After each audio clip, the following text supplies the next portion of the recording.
ছাত্র জনতার তীব্র বিক্ষোভের মুখে যখন হাসিনার পতন নিশ্চিত হয় তখন বাংলাদেশের জনতার সাথে সাথে ধীরে ধীরে একাত্মতা প্রকাশ করতে শুরু করে বিশ্বের বিভিন্ন দেশ।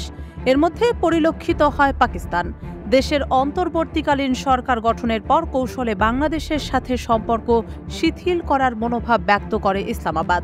এরই ধারাবাহিকতায় এবার বাংলাদেশের পাটকলে বিনিয়োগে আগ্রহ দেখিয়েছে পাকিস্তান। এছাড়া পাকিস্তান বাংলাদেশের মধ্যে সরাসরি নৌ পরিবহন ব্যবস্থা চালু করার প্রস্তাবও দিয়েছে দেশটি। ৩ সেপ্টেম্বর মঙ্গলবার সচিবালয়ে বস্ত্র ও পাট এবং নৌ পরিবহন মন্ত্রণালয়ের উপদেষ্টা ব্রিগেডিয়ার জেনারেল অবসরপ্রাপ্ত এম সাখাওয়াত হোসেনের সঙ্গে পাকিস্তানের হাই কমিশনার সৈয়দ আহমদ মারুফ সৌজন্য সাক্ষাৎ করেন। সাক্ষাতে বস্ত্র ও পাট মন্ত্রণালয়ের উপদেষ্টা এম সাখাওয়াত বাংলাদেশে বন্ধ থাকা রাষ্ট্রায়ত্ত বস্ত্র ও পাট কলগুলোয় পাকিস্তানি বিনিয়োগকারীদের বিনিয়োগে এগিয়ে আসার আহ্বান জানান। বিনিয়োগকারীরা এসব মিলে পাট ও বস্ত্র সহ অন্যান্য সংশ্লিষ্ট খাতে বিনিয়োগ করতে পারে বলে উল্লেখ করেন। জবাবে পাকিস্তানের হাই কমিশনার আহমদ মারুফ বিনিয়োগের বিষয়ে আগ্রহ প্রকাশ করেন। এদেশের পাট থেকে তৈরি সোনালী ব্যাগের ভূয়সী প্রশংসাও করেন তিনি।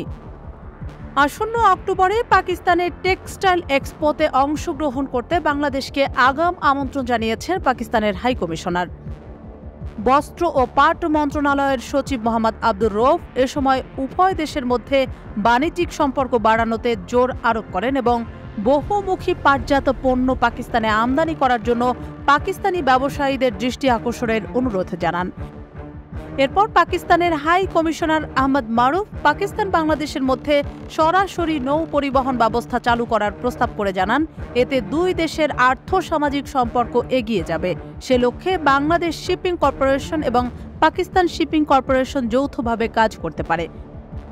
এর প্রতিক্রিয়ায় নৌ পরিবহন মন্ত্রণালয়ের উপদেষ্টা এম সাখাওয়াত সরাসরি শিপিংয়ের বিষয়টি মন্ত্রণালয়ের সংশ্লিষ্টদের নিয়ে কাজ করবেন জানিয়েছেন। দুই দেশের মধ্যে সম্পর্ক শক্তিশালী করতে বিনিয়োগ, যোগাযোগ ও সৌহার্দ্য বাড়াতে হবে।